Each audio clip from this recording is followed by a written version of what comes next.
Apa mau dikata, nasi sudah menjadi bubur. Nasib remaja perempuan yang pada Maret lalu kedapatan membunuh balita 5 tahun kini hanya pasrah. Berada di balai rehabilitasi sambil menunggu peradilan atas tindakannya.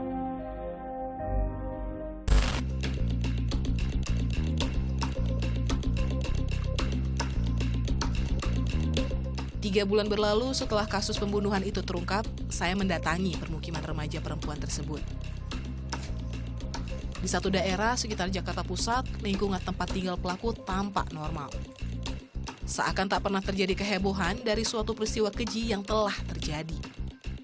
Kasus pembunuhan yang dilakukan oleh NF remaja 15 tahun terhadap bocah 5 tahun beberapa waktu lalu tentu menjadi perhatian khalayak terutama bagi orang tua. Tindakan keji yang dilakukannya tersebut tidak lepas dari beberapa faktor, terutama faktor keluarga. Terungkapnya pembunuhan sadis oleh remaja yang masih berusia 15 tahun itu menarik perhatian banyak orang. Terutama kenapa ia bisa begitu sangat keji. Padahal secara mental dirinya masih di bawah umur. Seorang tetangga pelaku yang saya temui bercerita singkat bagaimana biasanya pelaku bersosialisasi. Kedua orang tua kandung pelaku ternyata telah lama bercerai. Selama ini remaja tersebut diasuh oleh ibu sambungnya. Sang ayah lebih sering keluar kota karena bekerja. Menurut warga sekitar, sebenarnya pelaku adalah sosok periang. Hanya saja setahun belakangan berubah menjadi pendiam. Bu Nini, gimana sih Bu keseharian atau perilaku dari NF itu bagaimana Bu? Kesehari-hariannya dia nggak pernah bersosialisasi, pendiam anaknya. Kalau pulang sekolah, ya udah pulang di dalam rumah, nggak pernah keluar. Nah, semenjak bercerai ya ibunya ya. Dulu masih SD itu masih mau berteman, pas dia bapaknya pisah dengan ibunya udah nggak pernah keluar. Kaget nggak melihat ternyata seorang NF bisa melakukan hal tersebut gitu? Sangat kaget, nggak disangka gitu anak yang secantik itu, pendiam dan nggak pernah ribut, dianya kok teganya gitu loh dengan tetangga sendiri. Sangat kaget. Memang pas kejadian juga kira-kira kalau nggak salah Jumat deh, saya tuh sempat ketemu si korban. Saya mau pergi ke Senen kira-kira jam 10-an, si korban itu negor, Bu Neni mau kemana? Mau ke Senen, mau ngeborong ya. Itu sebelum itu jam 4-nya tuh dia udah terjadi, udah nggak ada tuh.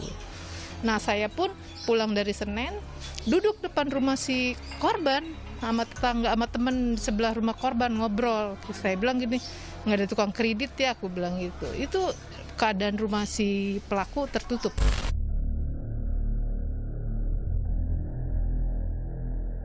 Dari serangkaian pemeriksaan, perubahan sikap remaja periang tersebut bisa berubah 360 derajat gara-gara pelecehan seksual yang dialaminya. Keji, karena ia dilecehkan oleh 3 orang pada masa yang bersamaan sejak Oktober 2019. 2 pamannya dan 1 remaja pria kekasihnya. Bukan sekali, tapi 16 kali. Hingga kini tengah tumbuh janin dalam rahimnya. Apa yang dilakukan pelaku memang tidak bisa dibenarkan dalam konteks apapun. Namun pelaku masih punya masa depan. Optimisme bahwa psikis pelaku bisa direhabilitasi pun masih terus diutamakan karena sejatinya ia bukan hanya pelaku, tapi sekaligus korban. Ini kalau kita lihat pasti ada sesuatu yang keliru, di mana tempat dia dibesarkan, bagaimana dia diperlakukan. Karena kalau kita lihat bahwa pelaku NF ini juga adalah korban dari kekerasan seksual yang dia harus terima dari laki-laki di sekelilingnya. Ini juga menandakan bahwa secara psikologis NF ini juga mengalami suatu gangguan yang kita tidak tahu apa yang terjadi dalam dirinya, luka batin apa yang dia alami selama ini, dan kemudian bagaimana ia menanggulangi luka batin ini menjadi suatu hal yang membuat dia lebih baik. Kuncinya kembali lagi pada pengawasan orang tua. Sekecil apapun perubahan pada pola aktivitas anak, jangan sampai lengah.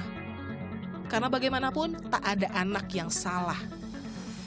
Nah, memang nih hubungan yang tidak harmonis di dalam suatu keluarga bisa memberi efek buruk, terutama bagi kesehatan mental sang anak. Tapi perlu diingat nih, tidak semua permasalahan keluarga seperti broken home bisa memberikan dampak buruk untuk seorang anak.